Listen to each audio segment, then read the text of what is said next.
তো hello students, আশা করি তোমরা সবাই ভালো আছো।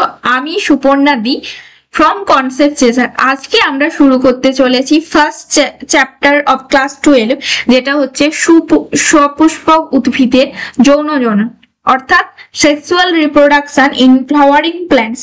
তো এই চ্যাপ্টারটা খুবই ইন্টারেস্টিং হতে চলেছে। তো এখানে সম্ভবত আমরা জানবো যে কিভাবে ফুলের মাধ্যমে রিপ্রোডাকশন সম্পূর্ণ হচ্ছে, বা বিভিন্ন ধরনের ফুলের প্রকারভেদ সম্পর্কে আমরা এই চ্যাপ্টারে জানতে চলেছি। তো এটা খুবই একটা ইন্টারেস্টিং চ্যাপ্টার এবং ফার্স্ট চ্যাপ্টার ক্লাস 12-এ।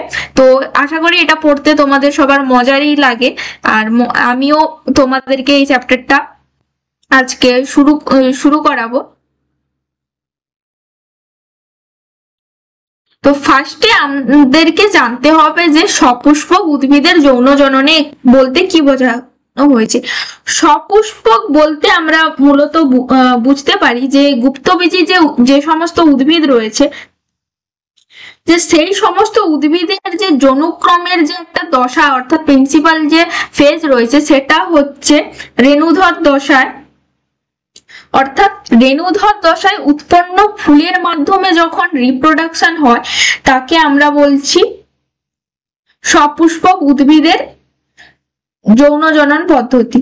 তো এই দশার মাধ্যমে যে জননকে সাহায্য করে যে ফুলের যে বিভিন্ন স্তবক রয়েছে, সেগুলো প্রধানত এই জননের জন্য সাহায্য করে থাকে।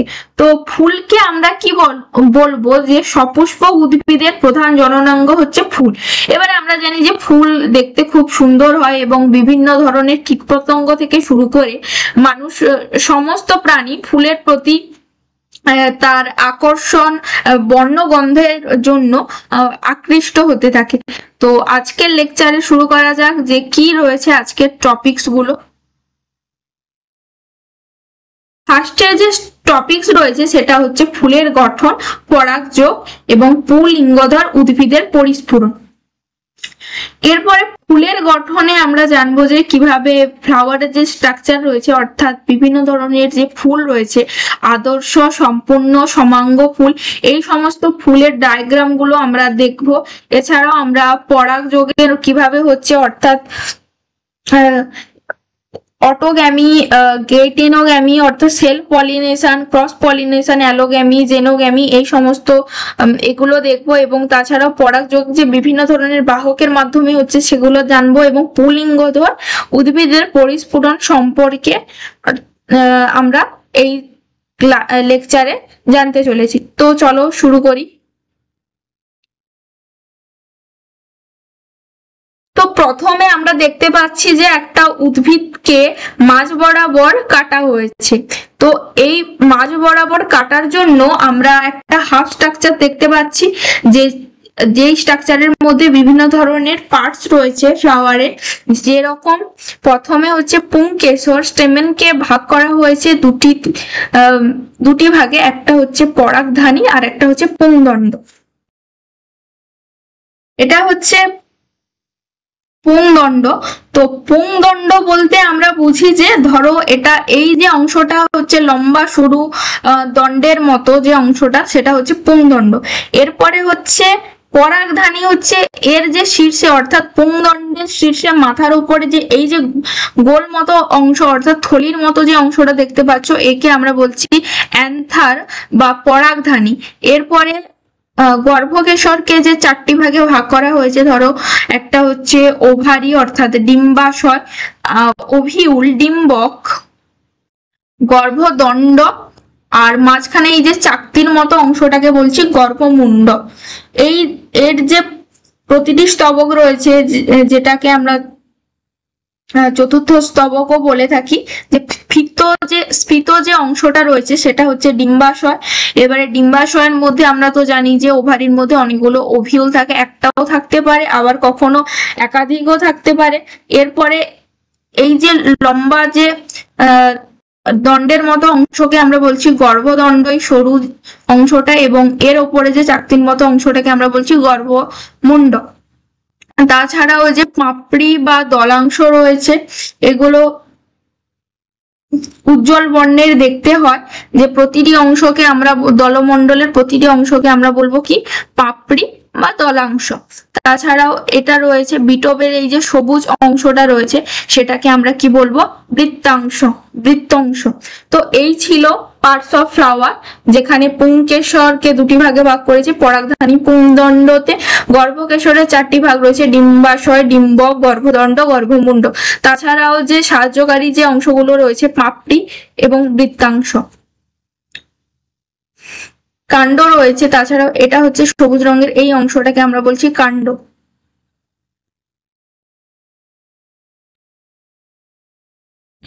এরপরে আমরা পড়বো আদর্শ ফুল। তাহলে কোনো ফুলকে আদর্শ ফুল হতে গেলে কিসের প্রয়োজন?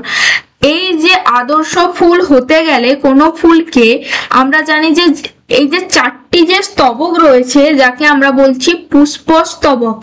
তো পুষ্পস্তবকের দুটি অংশ রয়েছে, একটা হচ্ছে সাহায্যকারী স্তবক আর একটা হচ্ছে জনন স্তবক। তো এই চারটি স্তবক, সাহায্যকারী স্তবক যেটা হচ্ছে বৃতি, দলমণ্ডল, আর জনন স্তবক, পুংস্তবক এবং স্ত্রীস্তবক। তো কোনো আদর্শ ফুল হতে গেলে এই চারটি স্তবক যদি থাকে, অর্থাৎ বৃতি, দলমণ্ডল, পুংস্তবক এবং স্ত্রীস্তবক, তো তাকে আমরা বলবো আদর্শ ফুল বা সম্পূর্ণ ফুল। তাহলে সম্পূর্ণ ফুলকে আমরা এখানে ভাগ করছি তিনটি ভাগে, একটা হচ্ছে পুষ্পবৃন্ত, পুষ্পস্তবক এবং পুষ্পাক্ষ। পুষ্পবৃন্ত বলতে কি বোঝানো হয়েছে, যেগুলো হচ্ছে একটা ফুলের ছোট বা বড় যে দণ্ডাকার যে সবুজ রঙের যে বৃন্ত থাকে সেটা হচ্ছে পুষ্পবৃন্ত। এবারে কিছু ফুল রয়েছে যেগুলোতে বৃন্ত থাকে, অর্থাৎ সবৃন্তক, আবার যেগুলোতে বৃন্তক থাকে না সেগুলো হচ্ছে অবৃন্তক। যেমন যে বৃন্ত যেগুলো থাকে, যেমন হচ্ছে ধরো জবা গাছে আমরা দেখতে পাবো যে বৃন্ত রয়েছে। আবার যদি আমরা রজনীগন্ধা ফুলের গাছে দেখতে পাবে যে ওখানে কোনো বৃন্ত নেই। ঠিক আছে, এরপরে রয়েছে পুষ্পস্তবক। পুষ্পস্তবক বলতে যেখানে ফুলগুলো সাজানো থাকে স্তবক আকারে, অর্থাৎ যে আমরা জানি যে পুষ্পস্তবককে দুটি ভাগে ভাগ করা হচ্ছে, একটা হচ্ছে সাহায্যকারী স্তবক, একটা হচ্ছে জনন স্তবক। এরপরে সাহায্যকারী স্তবক কে আমরা দুটি ভাগে ভাগ করছি, বৃতি এবং দলমণ্ডল। বৃতি বলতে এটা হচ্ছে ফুলের যে প্রাথমিক যে স্তবক সেটা হচ্ছে বৃতি।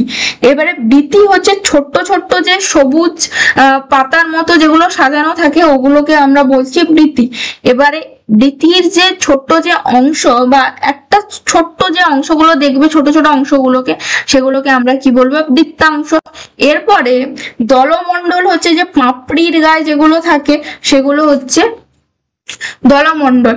এই দলমণ্ডল গুলো দেখবে উজ্জ্বল বর্ণের হয়, গন্ধযুক্ত হয়, এবং প্রত্যেকটি যে অংশ পাপড়ির ওই যে প্রতিটি অংশ, তুমি জবা ফুলকে দেখবে যে একটা একটা পাপড়ি রয়েছে, তো ওই যে পাপড়ি গুলোকে আমরা দলমণ্ডলের ওই অংশকে আমরা বলবো দলাংশ বা পাপড়ি। সেরকমই জনন স্তবক রয়েছে পুংস্তবক এবং স্ত্রীস্তবক। দলমণ্ডলের যে পরবর্তী যে স্তবক তাকে আমরা বলছি পুংস্তবক। এরপরে পুংস্তবকের যে প্রত্যেকটা অংশ রয়েছে তাকে আমরা বলছি পুংকেশর। এগুলো ডিটেলসে পড়বো। এবং স্ত্রীস্তবকের প্রতিটি অংশকে আমরা বলছি গর্ভপত্র। আর নেক্সট যেটা বাকি থাকলো সেটা হচ্ছে আমাদের পুষ্পাক্ষ। এবারে পুষ্পাক্ষ কি? পুষ্পাক্ষকে আমরা থ্যালামাস বলে থাকি, অর্থাৎ বৃন্তের যে শীর্ষের যে স্তবকগুলো মানে পুষ্প স্তবকগুলো যেগুলো সাজানো থাকে তাকে আমরা বলছি পুষ্পাক্ষ। প্রত্যেকটা ফুলের মধ্যে পর্ব পর্ব মধ্য থাকে, তো ওগুলো বিভিন্ন ধরনের হতে পারে, গোলাকার হতে পারে, আবার লম্বাটে চ্যাপ্টা সর্পিলা আকারের হতে থাকে। তো ওর কাজ হচ্ছে, পুষ্পাক্ষের কাজ কি, যে বিভিন্ন ধরনের স্তবক গুলোকে ওর মধ্যে ধরে রাখা। তো নেক্সট আমরা পড়বো যে সম্পূর্ণ ফুল। এরপরে সম্পূর্ণ ফুল আমরা যে একটু আগেই পড়েছি যে বৃতি, দলমণ্ডল, পুংস্তবক বা স্ত্রীস্তবক কোনো একটা ফুলের মধ্যে থাকলে তাকে আমরা কি বলবো, সম্পূর্ণ ফুল। যেমন হচ্ছে এটা হচ্ছে জবা ফুল, তো এটা হচ্ছে পাপড়ি, এটা দেখতে পাচ্ছ পুংকেশর, এই যে সজা যে এটাকে আমরা বলছি গর্ভদণ্ড, এবং এর মাথায় যেগুলো রয়েছে সেগুলোকে আমরা বলবো গর্ভমুণ্ড।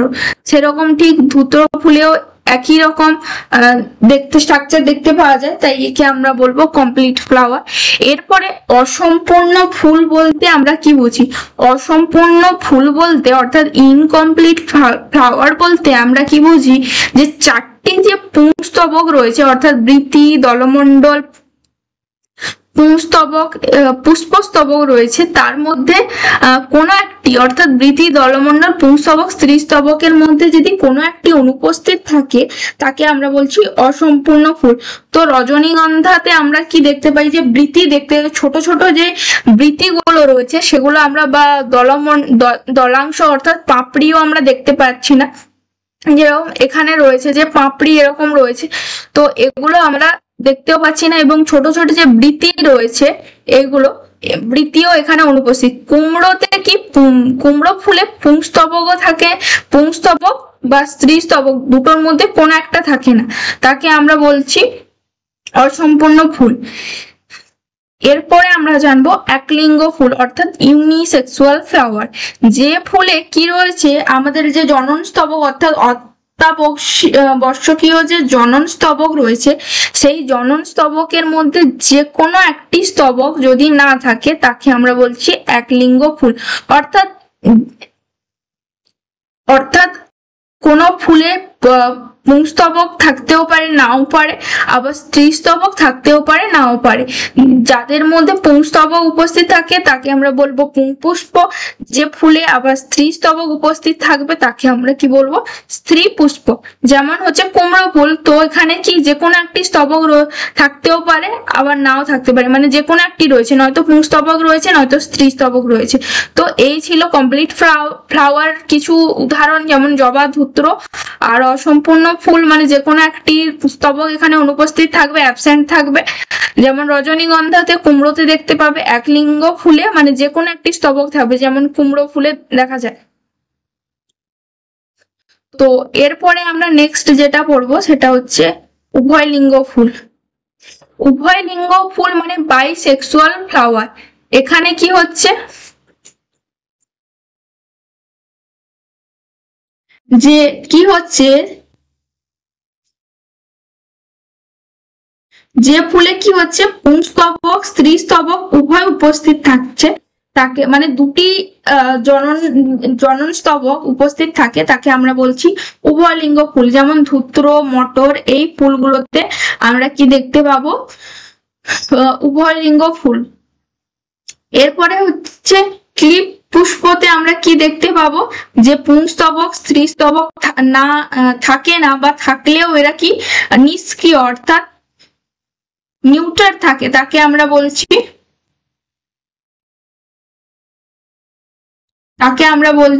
ক্লিপ পুষ্প। যেমন ওল গাছে আমরা যদি দেখতে পাই পুংস্তবক, স্ত্রীস্তবক না, মানে এগুলো কি থাকে? নিষ্ক্রিয় প্রকৃতির থাকে, তো তাকে আমরা বলছি নিউটার ফ্লাওয়ার বা ক্লিপ পুষ্প।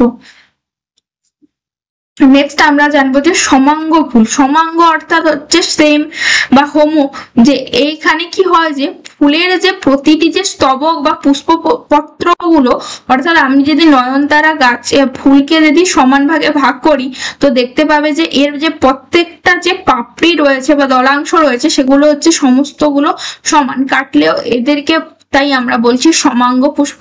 যেমন নয়নতারা, জবা, ধূত্র এই সমস্ত ফুলকে আমরা বলবো সমাঙ্গ ফুল।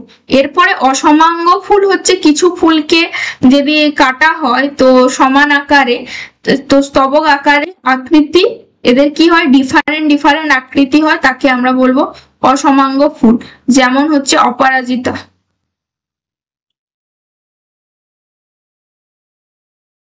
তো নেক্সট আমরা পড়বো পুংস্তবক অ্যান্ড্রোসিয়াম সম্পর্কে।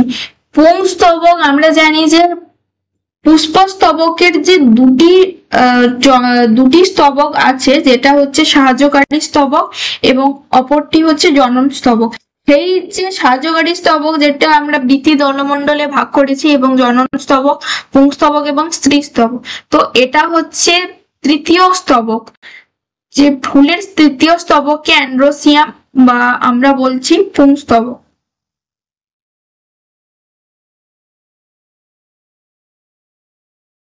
যেটা কি করে যে এখানে কি হয় যে দলমণ্ডলের যে ভেতরের দিকে যেখানে কি হচ্ছে পোলেন গ্রিন অর্থাৎ পরাগ রেণু সৃষ্টি হচ্ছে এই স্তবকের মাধ্যমে, তো আমরা একে বলবো পুংস্তবক। এরপরে পুংস্তবকের যে প্রতিটি অংশ রয়েছে তাকে আমরা বলবো স্টেমিন বা পুংকেশর, এটা হচ্ছে পরাগধানী। আর এই যে মোটা যে গোল যে অংশটা স্ফীত অংশটা সেটাকে আমরা বলছি পরাগধানী বা অ্যান্থার। এই যে সরু যে অংশটা দেখতে পাচ্ছ, এই যে সরু যে অংশটা তাকে আমরা কি বলছি পুংদণ্ড, দণ্ডাকার অংশকে আমরা বলছি পুংদণ্ড বা ফিলামেন্ট। তো রেণুস্থলী থেকে উৎপন্ন, এটা হচ্ছে রেণুস্থলী থেকে উৎপন্ন ছোট ছোট এগুলোকে আমরা কি বলবো পরাগ রেণু। এইগুলোকে আমরা কি বলছি পরাগ রেণু, যেগুলো রেণুস্থলী থেকে উৎপন্ন এগুলোকে আমরা বলছি পরাগ রেণু। এটা হচ্ছে পরাগধানী যেটাকে আমরা বলছি অ্যান্থার, এটা একটা পরাগধানী। এবার একে বড় করে দেখানো হয়েছে পরাগধানী গুলোকে। তো কি হচ্ছে যে এটা হচ্ছে একটা তৃতীয় স্তবক এবং দলমণ্ডলের ভেতরের স্তবক থেকে কি হচ্ছে যে পোলেন গ্রেন বা পরাগ রেণু উৎপন্ন হচ্ছে, তাই আমরা একে বলছি পুংস্তবক। তো এই পুংস্তবকের প্রত্যেকটি অংশ যেটা পুংকেশর নামে পরিচিত এবং মোটা যে অর্থাৎ থলির মতো যে উপরের দিকে যে অংশটা দেখতে পাচ্ছি স্ফীত অংশটাকে আমরা বলছি পরাগধানী এবং লম্বা যে সরু যে অংশটা দণ্ডের মতো অংশটাকে আমরা বলছি পুংদণ্ড। এরপরে এটা হচ্ছে পরাগধানী। এই যে পরাগধানীর যে রেণুস্থলী রয়েছে রেণুস্থলী থেকে পরাগ রেণু অর্থাৎ পোলেন গ্রেন উৎপন্ন হচ্ছে, যেগুলো কি করে না যেগুলো রিপ্রোডাকশনে সাহায্য করে। এরপরে কিছু উদ্ভিদের পুংকেশরের যে পরাগধানী থেকে উৎপন্ন যে পরাগ রেণুগুলো কি হয় পরাগ রেণু তৈরি করতে এগুলো পারে না, অর্থাৎ পরাগ রেণু তৈরি করতে অক্ষম হয়, তাকে আমরা বলছি বন্ধা পুংকেশর বা সেমিনুট।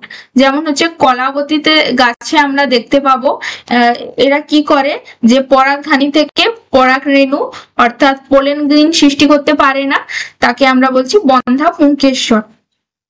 এর কাজ কি যে পরাগধানী থেকে পরাগ রেণু অর্থাৎ মাতৃকোষ, এটা হচ্ছে একটা মাতৃকোষ 2n থেকে এবারে পরাগ রেণু উৎপন্ন হয় অর্থাৎ n উৎপন্ন করে 2n থেকে পরপর ভাগ হয়ে পরাগ রেণু পোলেন গ্রিন তৈরি হয় কোন একটা প্যারেন্ট সেল থেকে। তাছাড়াও কি হচ্ছে পরাগ রেণু এবং তা থেকে উৎপন্ন পুংজনন কোষ কি করে, এর কাজ হচ্ছে যে পুংজনন কোষ যথাক্রমে কি করছে পরাগযোগ এবং নিষেকে সাহায্য করে। তো এর দুটো কাজ যে মাতৃকোষ থেকে পরাগ রেণু উৎপন্ন করা এবং পরাগযোগ এবং নিষেকে সাহায্য করা, এটা ছিল পুংস্তবক পুরো স্ট্রাকচার। যেখানে দেখতে পাবে পরাগধানী যেটা রয়েছে এবং এটা পুংদণ্ড এবং এখান থেকে কি হচ্ছে পরাগ রেণু উৎপন্ন হচ্ছে, এটা হচ্ছে রেণুস্থলী। নেক্সট আমরা পড়বো স্ত্রীস্তবকের মধ্যে অর্থাৎ ফুলের যে চতুর্থ স্তবক সেটাকে আমরা বলছি স্ত্রীস্তবক। স্ত্রীস্তবকে কি করে ভেতরের দিকে স্তবক রয়েছে যেটা কি করে ডিম্বাণু উৎপন্ন করে অর্থাৎ তাকে আমরা বলছি স্ত্রীস্তবক।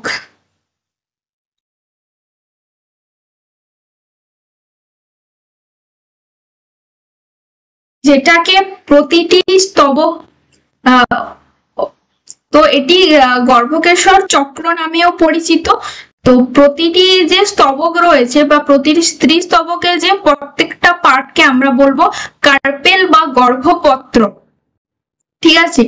এরপরে ওই যে গর্ভপত্রের যে নিচে যে অংশটা অর্থাৎ একে আমরা বলছি ডিম্বাশয় বা গর্ভাশয় বা ওভারি। তো এই যে গর্ভপত্রের যে নিচে যে স্ফীত অংশটাকে আমরা কি বলছি ডিম্বাশয়, গর্ভাশয় বা ওভারি। ডিম্বাশয়ের যে এই যে দণ্ডাকার অংশকে আমরা কি বলবো গর্ভদণ্ড।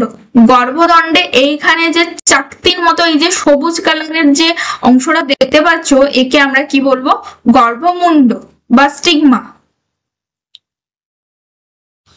এরপরে এই যে ডিম্বাশয়ের মধ্যে এটা যে ডিম্বক, তো ডিম্বক বা ওভিউল থাকে, এটা কখনো একটা থাকতে পারে আবার কখনো একাধিক থাকতে পারে।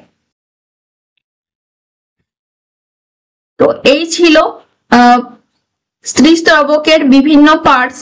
এরপরে বলেছে যে ডিম্বাশয় যদি ডিম্বক না উৎপন্ন হয়, অর্থাৎ ওভিউল বা ওভিউল যদি না উৎপন্ন হচ্ছে, তো আমরা কি বলবো যে বা ডিম্বাশয়ের মধ্যস্থ যদি ডিম্বকগুলো অনুর্বর হয়, তাহলে ওই যে গর্ভকেশরকে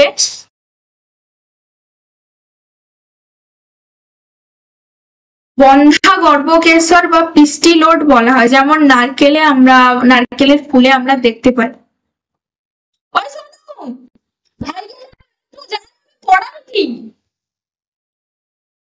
আরে বৃষ্টির দিন তোমাকে বললাম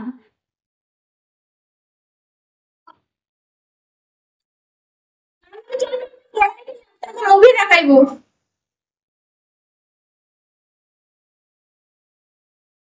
এরপরে যদি স্ত্রী স্তবকের গর্ভপত্রগুলি যদি একসঙ্গে সংযুক্ত থাকে, তাকে আমরা বলছি যুক্ত গর্ভপত্রী।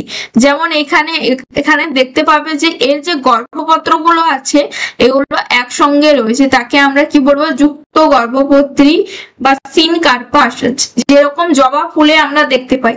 এরপরে যদি গর্ভপত্রগুলো এরকম মুক্ত অবস্থায় থাকে, তাকে আমরা বলবো অ্যাপোকার্পাস, যেমন আমরা চাপা গাছে দেখতে পাই যে এগুলো মুক্ত অবস্থায় থাকে।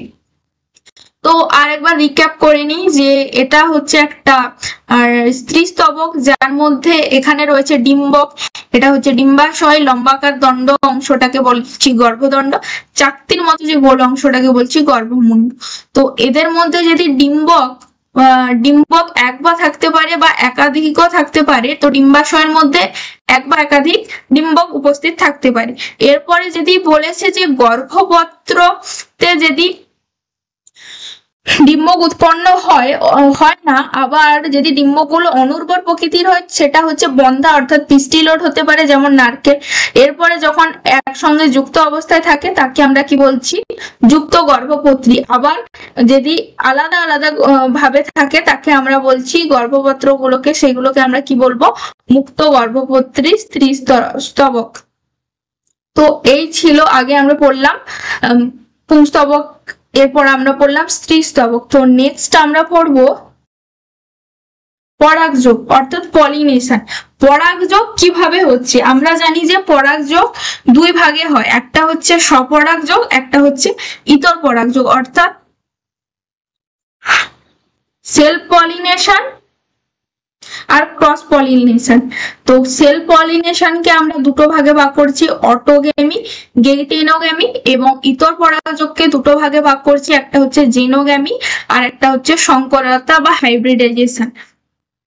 তো পরাগযোগ বলতে কি বোঝানো হয়েছে, যে পরাগধানী থেকে যে পরাগ রেণু সৃষ্ট হয়, যে স্পোর গুলো থাকে, সেগুলো কি হচ্ছে একই প্রজাতি। অর্থাৎ এখানে যদি দেখো সেলফ পলিনেশনে কি হচ্ছে, এই যে পোলেন গুলো অর্থাৎ রেণুগুলো রয়েছে, সেগুলো কি হচ্ছে একই প্রজাতির ফুলের মধ্যে, এটা হচ্ছে স্টিগমা অর্থাৎ গর্ভমুণ্ডের মধ্যে স্থানান্তরিত হচ্ছে।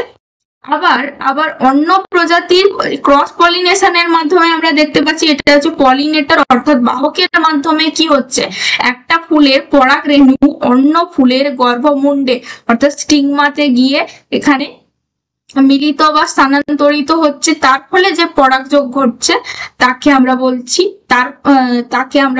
পরাগযোগ বা পলিনেশন। তাহলে পলিনেশন সেলফ পলিনেশন ভাবেও হতে পারে, আবার ক্রস পলিনেশন ভাবেও হতে পারে। তো এই দুই ভাগে মূলত পলিনেশন হতে পারে। তো যদি একটু বোঝা যাক যে কি বলেছে, যে সেলফ পলিনেশন কিভাবে হচ্ছে, যে কোনো উদ্ভিদের পরাগধানী থেকে, এটা হচ্ছে পরাগধানী, তো পরাগধানী থেকে সৃষ্ট পরাগ রেণুগুলো, এটা পরাগধানী, তো সৃষ্ট পোলেন গুলো কি হচ্ছে সেই ফুলের বা একই উদ্ভিদের মধ্যে যদি আরো একটা ফুল থাকে, তো সেই ফুলের একই উদ্ভিদের মানে সেম প্ল্যান্টস রয়েছে বা সেম উদ্ভিদ রয়েছে, তার গর্ভমুণ্ডে অর্থাৎ স্টিগমাতে গিয়ে স্থানান্তরিত হয়, তাকে আমরা বলছি স্বপরাগযোগ। যেমন হচ্ছে দোপাটি, সন্ধ্যা মালতী, এই সব ফুলে আমরা কি দেখতে পাবো, স্বপরাগযোগ।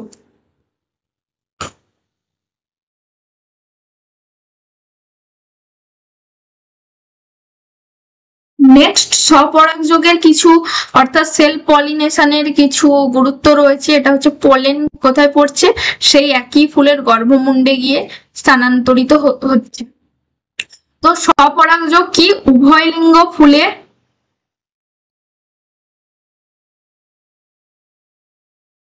স্বপরাগযোগ কোথায় আমরা দেখতে পাবো? উভয় লিঙ্গ ফুলের মধ্যে স্বপরাগযোগ দেখতে পাচ্ছি, মানে দুটো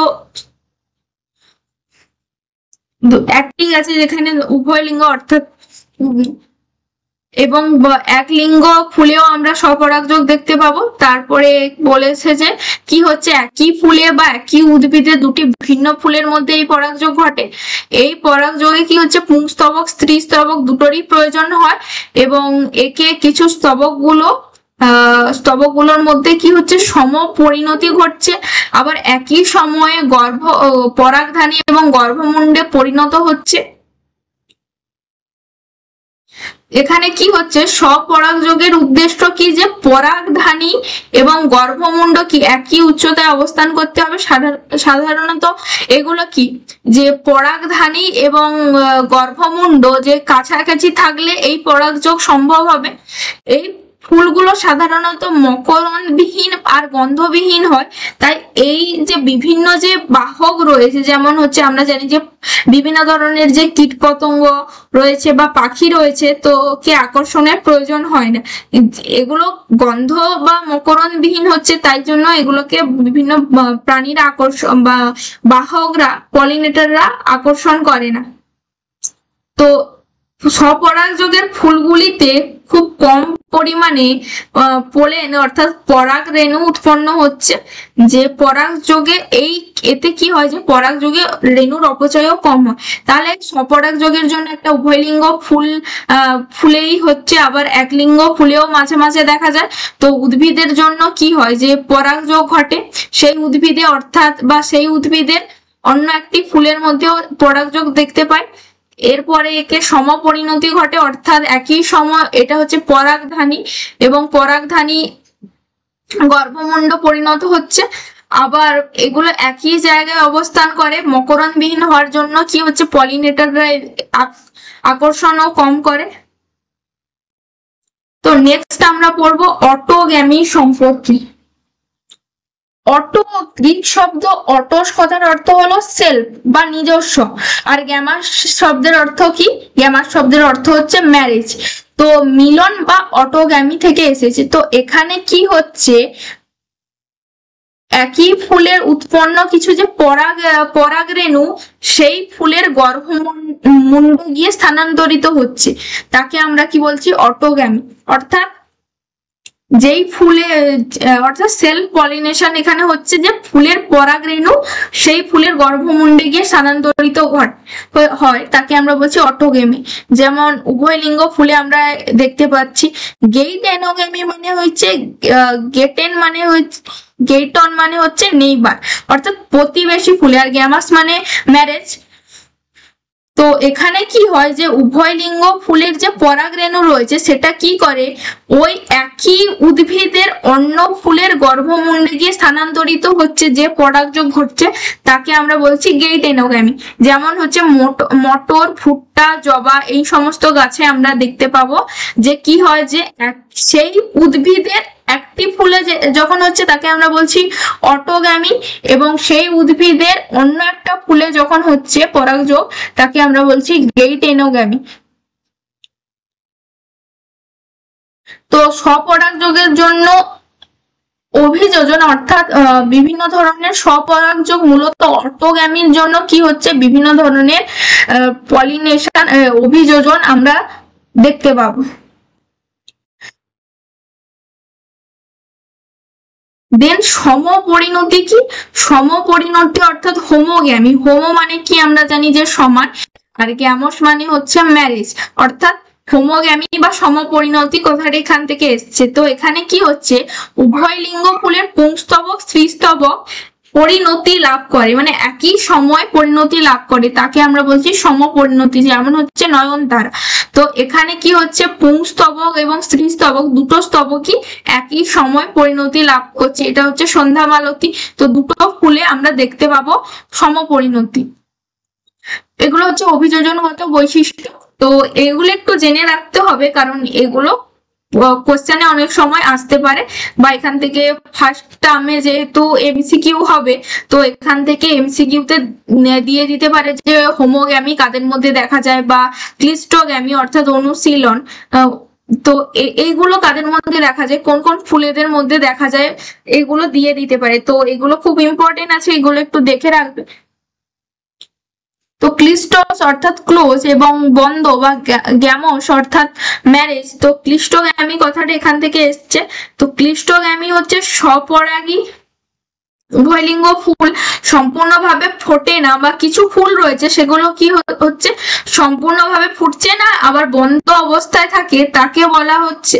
তখন কি হয়, যখন কোন একটা ফুল যদি সম্পূর্ণভাবে না ফোটে বা অর্ধেক ফুটন্ত অবস্থায় থাকে বা বন্ধ হয়ে থাকে, তো সেই ফুলের যে পরাগরেণু থাকবে সেগুলো মূলত কোথায় পড়বে, সেই ফুলে গিয়েই পড়বে। তো সেই ফুলের কোথায় পড়ে, গর্ভমুণ্ডে পড়ে, তাকে আমরা কি বলবো, ক্লিস্টোগ্যামি। যেমন কানশিরা, আমরুল, তো এই ফুলগুলো হচ্ছে ক্লিস্টোগ্যামির উদাহরণ।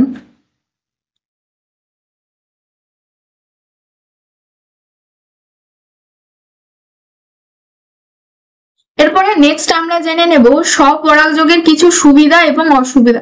স্বপরাগযোগ যদি সেলফ পলিনেশন হয়, আমরা যদি একটু ভাবি তাহলে বুঝতে পারবো যে স্বপরাগযোগে কি হচ্ছে, পরাগরেণুর অর্থাৎ পরাগরেণুর অপচয় কম হবে, বাহকের এখানে প্রয়োজন হয় না, কোনো পলিনেটার লাগে না, পোলেনের অপচয়ও কম হয়, কারণ সেই ফুলের মধ্যে হচ্ছে বা সেই গাছের অন্য একটা ফুলের মধ্যে পলিনেশনটা হচ্ছে। তো পরাগরেণু দূরে কোথাও যেতে পারবে না, অপচয় কম হচ্ছে, কোনো বাহকও থাকবে না, কারণ এই ফুলগুলো কি মকরন বিহীন হয় এবং বা গন্ধযুক্ত হয় না সেটাও। তো এতে কোনো বাহকেরও প্রয়োজন হবে না। তো পরাগযোগের নিশ্চয়তা অনেক বেশি, কারণ এখানে বাহকের প্রয়োজন হয় না, তো তাই এখানে কি হচ্ছে, পরাগযোগ হবেই, মানে পলিনেশন এখানে এই ফুলগুলোতে ঘটবেই স্বপরাগযোগে, সেলফ পলিনেশন। তো মকরন বা গন্ধযুক্ত ফুলের কোনো প্রয়োজন হয় না, যেহেতু সেলফ পলিনেশন হচ্ছে। পরাগযোগ এবং নিষেকের ফলে প্রাপ্ত বীজ থেকেই এদের ক্যারেক্টারটিক্স যুক্ত উদ্ভিদ গুলো পাওয়া যায়, অর্থাৎ মিশ্র চরিত্রের মধ্যে সৃষ্টি হয় না, প্রজাতির বিশুদ্ধতা বজায় থাকে, অর্থাৎ একই ধরনের অপত্য গুলো পাওয়া যায় জনিত্রী জীবগুলো থেকে, মানে ফুল একই রকম হয় প্রজাতিগুলো। এর অসুবিধা কি হয়, যে উৎপন্ন যে বীজগুলো সেখানে কি হচ্ছে, অঙ্কুরোদ্গম হ্রাস পায়, অর্থাৎ এখানে কি হচ্ছে, নতুন কোনো চারিত্রিক অপত্য সৃষ্টি হয় না। আবার একটানা স্বপরাগযোগে কি হচ্ছে, যে যেহেতু এরা কি হয়, অ্যাডাপশন অর্থাৎ অভিযোজন করতে পারে না, তাই এদের বংশগুলো বিলুপ্ত হয়ে যায়। তো উৎপন্ন অপত্যের অভিযোজন ক্ষমতা কম হয়, এবং যেহেতু এরা কি করে, অভিযোজিত হতে পারে না প্রতিকূল পরিবেশের সঙ্গে, তাই এদের বাঁচার ক্ষমতাও ধীরে ধীরে হ্রাস পেতে থাকে। তো এই ছিল স্বপরাগযোগের কিছু সুবিধা অসুবিধা। নিশ্চয়ই তোমরা এগুলো আগে পড়েছো এবং বুঝতেও পারছো যে এখান থেকে কোশ্চেন আসতেই পারে, যে কোনটা স্বপরাগযোগের সুবিধা বা অসুবিধা, এইগুলো থেকে শর্ট কোশ্চেন বা এমসিকিউ দিতেও পারে। নেক্সট আমরা পড়বো ইতর পরাগযোগ অর্থাৎ ক্রস পলিনেশন। তো স্বপরাগযোগে আমরা কি দেখেছিলাম, যদি একটু রিক্যাপ করে নিই, তো এখানে কি হচ্ছিল, যে সেই ফুলের পরাগ রেণুগুলো কি হচ্ছে, সেই ফুলের গর্ভমুণ্ডের ওপর গিয়ে স্থানান্তরিত হচ্ছে, বা সেই উদ্ভিদের অন্য একটা ফুলের মধ্যে গিয়ে পড়ছে। ক্রস পলিনেশনে কি হয়, যে এটা ধরো একটা গাছে, এখান থেকে যে ফুলের যে পরাগরেণু গুলো আছে এগুলো যে পোলেন অর্থাৎ পরাগরেণু, সেগুলো কি হচ্ছে, একটা পলিনেটর বা বাহকের সাহায্যে গিয়ে অন্য একটা ফুলের স্টিগমা অর্থাৎ গর্ভমুণ্ডে গিয়ে সেই পরাগরেণু গুলো অর্থাৎ পোলেন গুলো সেই স্টিগমাতে অন্য একটা ফুল গাছের স্টিগমাতে অর্থাৎ গর্ভমুণ্ডে গিয়ে প্রতিস্থাপিত হচ্ছে, তাকে আমরা কি বলবো, ইতর পরাগযোগ। যদি ডেফিনেশনটা দেখা যায়, যে কি হচ্ছে, যে কোন ফুলের পরাগরেণু কোন বাহক অর্থাৎ পলিনেটরের সাহায্যে বাহিত হয়ে একই প্রজাতিভুক্ত বা ভিন্ন প্রজাতিভুক্ত অন্য উদ্ভিদের গর্ভমণ্ডলে গিয়ে পড়ে, তো তাকে আমরা কি বলছি? ইতর পরাগযোগ। ইতর পরাগযোগকে কি বলবো? অ্যালোগ্যামিও বলবো। ইতর পরাগযোগ একই প্রজাতির দুটি উদ্ভিদের মধ্যে যদি হয় তাকে আমরা কি বলছি? জেনোগ্যামি। যেমন ভুট্টা, পটল, রাংচিতা। ইতর পরাগযোগের কিছু বৈশিষ্ট্য রয়েছে। তাহলে ইতর পরাগযোগ যদি হয় তো আমরা ডেফিনেশন থেকেই বলতে পারি যে একই ফুল বা ভিন্ন ফুলের প্রজাতির দুটি উদ্ভিদের ফুলের প্রয়োজন হয়। সাধারণত কি হচ্ছে? একলিঙ্গ ফুল হলেও চলবে। এবার বিশেষ ক্ষেত্রে উভয় লিঙ্গ ফুলে এই পরাগযোগ দেখতে পাবো। পরাগযোগে তাহলে ফুলগুলি যেহেতু পলিনেটার অর্থাৎ বাহক দ্বারা আকৃষ্ট হবে, তাহলে ফুলগুলোকে নিশ্চয়ই বড় হতে হবে, সুমিষ্ট গন্ধযুক্ত হতে পারে, আর উজ্জ্বল বর্ণের হতে হবে, মকরণ যুক্ত হয়। তো এই পরাগযোগে কি হচ্ছে? ইতর পরাগী ফুলগুলো কীটপতঙ্গকে আকর্ষণ করার প্রয়োজন হয়। তো এই পরাগযোগে যে ইতর পরাগযোগী যে ফুলের যে রেণুগুলো আছে অর্থাৎ পোলেন গুলো কি হচ্ছে? আঠালো যুক্ত হচ্ছে, কণ্ঠময় হচ্ছে, অর্থাৎ কাঁটার মতো, যাতে কি হচ্ছে? পতঙ্গ যখন ওই ফুলের ওপরে যখন বসে, তো ওই ফুলের যে পতঙ্গের গায়ে কি হয়? ওই যে পরাগ রেণুগুলো লেগে যায়, যেহেতু ওগুলো আঠালো যুক্ত হয়। এবারে যখন অন্য একটা ফুলে গিয়ে এই ফুল থেকে ধরো এটা মৌমাছিটা যখন অন্য একটা ফুলের গর্ভমুণ্ডে গিয়ে বসবে, তখন এই ফুলের যে পরাগ রেণুগুলো সেই ফুলের মাধ্যমে সেই ফুলের গর্ভমুণ্ডের ওপর সহজেই প্রতিস্থাপিত হবে। তো বাহক প্রাণীর আটকে গিয়ে এবং তাদের দ্বারা কি হচ্ছে? পরাগ রেণুগুলো বাহিত হচ্ছে এবং সহজেই ইতর পরাগযোগ ঘটছে। তো নেক্সট আমরা পড়ব এর যে কিছু অভিযোজনগত বৈশিষ্ট্য রয়েছে, যেমন হচ্ছে বিষম পরিণতি, ডাইকোগ্যামি। এখানে কি হয়? যে পুংকেশর গর্ভপত্রগুলো ভিন্ন ভিন্ন সময় পরিণতি লাভ করে। বিষম পরিণতি অর্থাৎ ডাইকোগ্যামি কি? যখন পুংকেশর ও গর্ভপত্র কি হচ্ছে? বিভিন্ন সময়ে পরিণতি লাভ করে, তাকে আমরা কি বলছি? বিষম পরিণতি বা ডাইকোগ্যামি।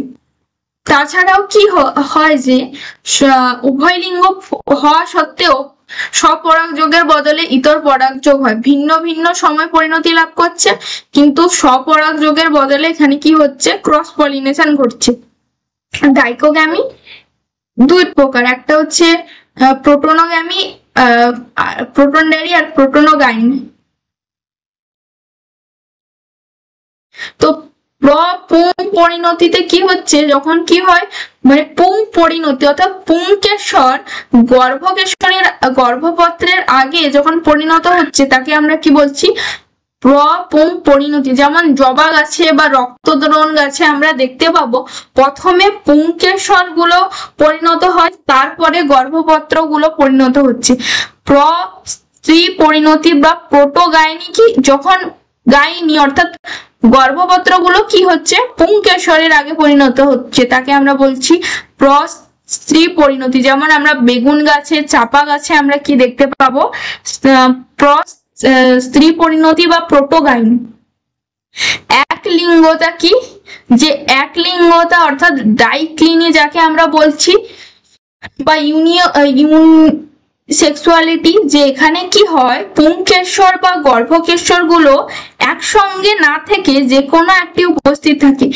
একলিঙ্গতা মানে যে কোনো একটা উপস্থিত থাকবে, নয় পুংকেশর থাকতে পারে, নয়তো গর্ভকেশর থাকতে পারে, তাকে আমরা বলছি একলিঙ্গতা। যেমন পটল বা পেঁপে গাছে আমরা কি দেখতে পাই? একলিঙ্গতা বা ডাইক্লিনি দেখতে পাই, যে কোনো একটি মাত্র জননস্তবক এখানে দেখা যাচ্ছে। স্টেরিলিটি অর্থাৎ স্ববন্ধাত্ব কি? কোন ফুলের পরাগরেণু বন্ধা হলে পরাগযোগের সময় পরাগরেণু সেই ফুলের গর্ভমুণ্ডে স্থানান্তরিত হলে নিষেক হয় না তাকে আমরা বলছি স্ববন্ধাত্ব। যেমন রাসনাতে কি হয় যে পরাগ রেণুগুলো বন্ধা অর্থাৎ পরাগযোগ করতে পারে না, তাকে তখন কি হচ্ছে, তো সেই ফুলের যে পরাগ রেণুগুলো তার যে স্টিগমার অর্থাৎ গর্ভমুণ্ডের ওপরে গিয়ে প্রতিস্থাপিত হচ্ছে, এর ফলে কোনো নিষেক বা ফার্টিলাইজেশন হচ্ছে না, তাকে আমরা বলছি স্ববন্ধাত্ব। নেক্সট আমরা পড়বো ইতর পরাগযোগের কিছু সুবিধা এবং অসুবিধা রয়েছে। সুবিধাগুলো কি কি, যে নতুন ভ্যারাইটির কিছু উদ্ভিদ সৃষ্টি করা যায়, এর ফলে কি হচ্ছে সকল যে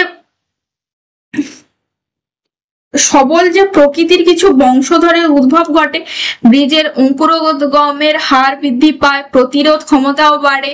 এবারে যেহেতু সেলফ পলিনেশনের মাধ্যমে কি করে, এরা নতুন জায়গায় অভিযোজিত হয়ে এই যে উদ্ভিদগুলো কি হয়, অভিযোজন ক্ষমতাও বেশি হয়। এবারে কিছু অসুবিধাও রয়েছে।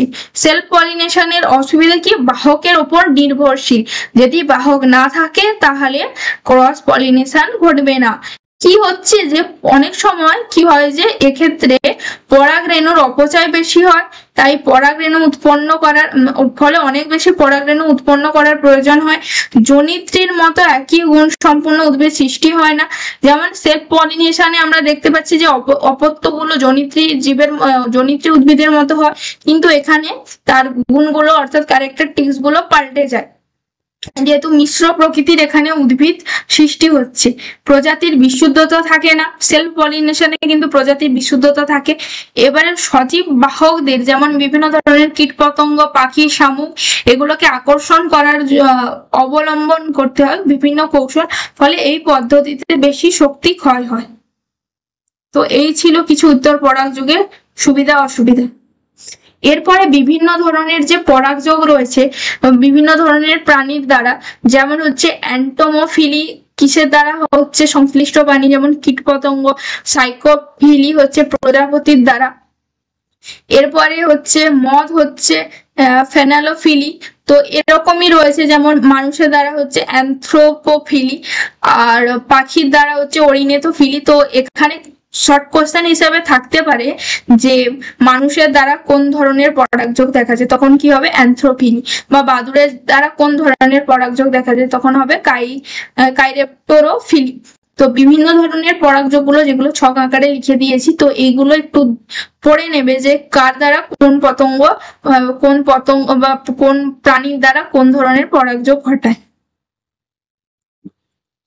পরাগযোগের কিছু গুরুত্ব রয়েছে, যে পরাগযোগ অর্থাৎ পলিনেশন ছাড়া সপুষ্পক যে উদ্ভিদের রিপ্রোডাকশন গুলো সম্ভব নয়। তো পরাগযোগের কিছু গুরুত্ব হচ্ছে, প্রজননবিদরা পরাগযোগকে কাজে লাগিয়ে আমরা জানি যে সংকর উদ্ভিদ বা হাইব্রিডাইজ উদ্ভিদ প্ল্যান্টস গুলো তৈরি করা হচ্ছে, যেগুলো খুব স্টেবল হয়, যেগুলো খুব দ্রুত বংশবৃদ্ধি করতে পারে। এছাড়াও যে পরাগযোগের সপুষ্পক উদ্ভিদের পরাগযোগ একটা গুরুত্বপূর্ণ প্রক্রিয়া, ফলে এর ফলে কি হচ্ছে, ফার্টিলাইজেশন অর্থাৎ নিষেক ঘটছে। তো এর ফলে নিষেক ঘটার ফলে কি হয়, ডিম্বক বীজে পরিণত হচ্ছে আর ডিম্বাশয় ফলে। তাহলে এখানে কোশ্চেন আসতে পারে যে পরাগযোগের ফলে ডিম্বক কিসে পরিণত হয়, ডিম্বক বীজে এবং ডিম্বাশয় ফলে। তো এটা শর্ট প্রশ্ন হিসাবে আসতেই পারে। তো এর ফলে কি হচ্ছে, প্রজাতিগুলির যে বংশ পরম্পরায় বেঁচে থাকে, উদ্ভিদ গমনে অক্ষম, তাই নিষেকই অত্যাবশ্যক হচ্ছে। নিষেকের অর্থাৎ ফার্টিলাইজেশনের জন্য পরাগযোগ আবশ্যক, যেহেতু উদ্ভিদ গমনে অক্ষম। পরাগযোগ এবং নিষেক প্রাপ্ত যে ফল ও বীজ কি হচ্ছে, মানুষ বিভিন্ন ধরনের পশু পাখিদের খাদ্যের যোগান। আমরা জানি যে পরাগযোগের ফলে বা নিষেকের ফলে যে আমরা যে প্রাপ্ত যে ফল বা বীজ খাই, সেগুলো আমাদের কি হয়, পুষ্টির যোগান দেয়, খাদ্যের যোগান দেয়। ইতর পরাগযোগের যে দুটি উদ্ভিদের গুণাগুণ মিশ্রিত হয়ে একটা নতুন ধরনের হাইব্রিডাইজ বা নতুন ক্যারেক্টারিস্টিক সম্পূর্ণ একটা অফস্প্রিং অর্থাৎ অপত্যের সৃষ্টি হচ্ছে। কিছু প্রকরণ ভ্যারিয়েশন সৃষ্টি করা যাচ্ছে, মানে প্রকরণ ইচ্ছা অনুযায়ী। বিশুদ্ধ বংশধারা কি হচ্ছে, নির্বাচন করা যায় এই পদ্ধতির মাধ্যমে।